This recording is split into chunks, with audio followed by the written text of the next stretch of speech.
আজ থেকে ঠিক ১ বছর আগে আমার এই পেজে আমি সর্বপ্রথম ভিডিও আপলোড দিয়েছিলাম। অর্থাৎ গত বছর মার্চের ৩ তারিখে আমি আমার এই পেজে সর্বপ্রথম ভিডিও আপলোড দিয়েছিলাম। সময় কত দ্রুত চলে যায় দেখুন, মনে হচ্ছে সেই দিনেই পেজ খুললাম, ভিডিও আপলোড দিলাম এবং আজকে দেখতে, দেখতে ১টি বছর হয়ে গেল। তবে এই ১টি বছরে আমি পেজ থেকে মানে অনলাইন জগৎ থেকে কোনো কিছু আয় করতে না পারলেও, অর্থাৎ কোনো টাকা পয়সা আয় করতে না পারলেও অনেক শান্তি পেয়েছি, অনেক ভালো, ভালো মানুষের সাথে আমার পরিচয় হয়েছে এবং দিন, দিন হচ্ছে। সবার লাইফে একাকিত্ব আসে, তেমন আমার লাইফে এসেছিল বা আছে, কিন্তু ওই সময়টাতে আমি এই ভিডিও বানিয়েই সেই সময়টা উপভোগ করি কিংবা ওই সময়টা আমি কাটিয়ে উঠতে পারি। বলতে পারেন আমার লাইফে এই ভিডিও বানানোই হচ্ছে অনেক খারাপ সময় কাটিয়ে উঠতে সাহায্য করে। তবে হ্যাঁ, এতদিনের মধ্যে আমি এমন কোনো কাজ করিনি বা এমন কোনো জায়গায় গিয়ে ভিডিও বানাইনি যেটার জন্য আমাকে ছোট হতে হয় কিংবা আমার ফ্যামিলিকে ছোট হতে হয়। তবুও হয়তো আমার অজানায় কোনো ভুল হয়ে গেছে, সেটা হয়তো আপনারা দেখতে পেরেছেন বা বুঝতে পেরেছেন, তো আমি সেটার জন্য আন্তরিকভাবে দুঃখিত। সবার কাছে আমি একটা কথা ক্লিয়ার করে নিই যে ভিডিও বানানো হচ্ছে আমার নেশা, এটা আমার পেশা না। অর্থাৎ এটা আমার ভালো লাগা থেকে আমি কাজ করি, এটা আমার পেশা না যে এটা আমাকে করতে হবে কিংবা এটার অর্থ থেকে আমার জীবিকা নির্বাহ করতে হবে। কিন্তু আমি যেহেতু অনেকদিন ধরে ভিডিও বানাচ্ছি, যদি কোনোদিন কপালে থাকে কিংবা ভাগ্যে থাকে তাহলে হয়তো এটা থেকে ভালো কিছু একটা করতে পারবো ইনশাল্লাহ। তবে এই কয়েকদিনে যারা আমার ভিডিও দেখেছেন কিংবা এখনো দেখছেন, তাদের কাছে যদি আমার ভিডিও ভালো লাগে তাহলে অবশ্যই আমার পাশে থাকবেন।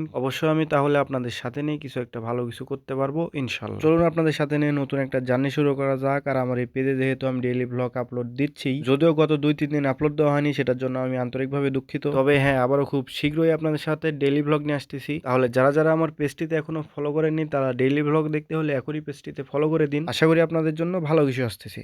তাহলে দেখা হচ্ছে আপনাদের সাথে পরবর্তী ডেইলি ভ্লগে। আল্লাহ হাফেজ।